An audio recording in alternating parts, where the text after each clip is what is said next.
Well, I'm a musician first and foremost.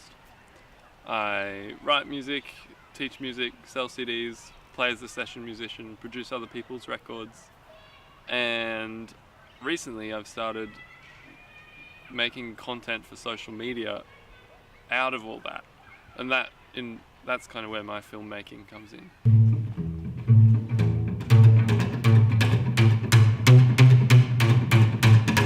What drives me as an artist is kind of community, probably, if I had to say something.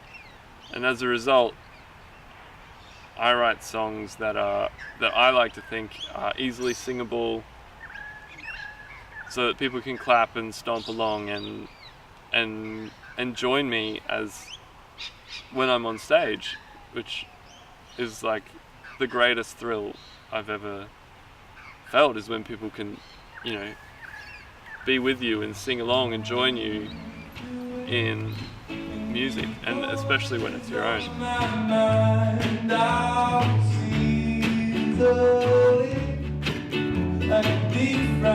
For me, I mostly listen to Pat Patterson's songwriting craft, his ideas, which are incredible. They're applicable across different arts, I've found.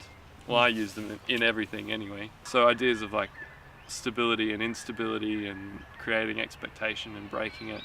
And then he gets you to ask questions of yourself. Who's talking to who and why?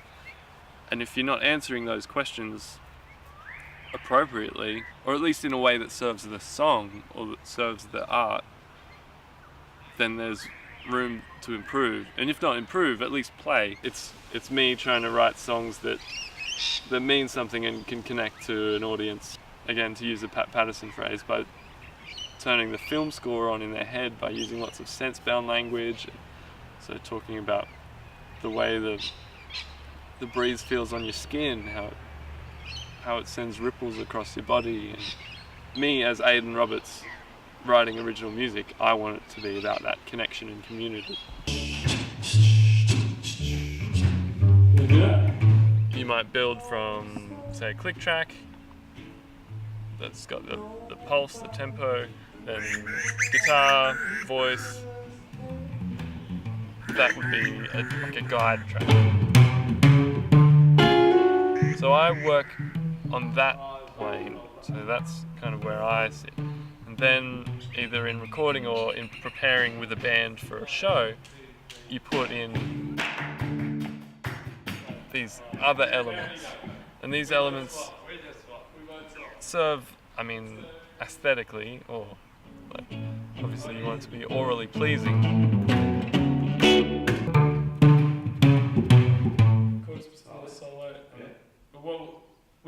But then you want the song to go somewhere, if the lyrics go somewhere, or if the song talks about going somewhere. Like if I need to tell someone about it, I say, let's put an intro at, 2 out of 10, and then a verse this big, and then a chorus, let's give it everything.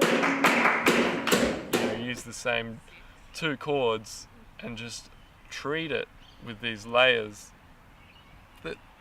that just like increase the almost like intensity.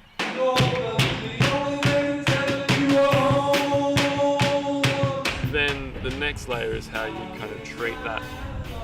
Do we put reverb on it, guitar up here, or the voice up here, or backing vocals way back in the room. Send it way back and situate the whole track in a big empty space that means, whatever it means to serve the song. And I generally try to be considered about how I situate things against the song's meaning. As to whether I do it for myself, for the audience, I probably spend more time doing it for me, for how I think should serve this song. But it's something I hope the audience will enjoy. Well, I guess it's for everyone. But Ayden Roberts, the original artist, the creation and the creator, the personality, I think they're like inherently linked. The stories that I tell through the songs and the stories I preface the songs with in my live performances, I think they're completely like engaged with one another. I mean, obviously you can listen to the songs alone, but I think that getting to know me, which is what I really hope to do as an artist, I hope that the audience becomes part of the community with me and knows a bit of my story. I think then they can engage with the music in a much more interesting and more intended way, or more in the way that I intend. Bound by silver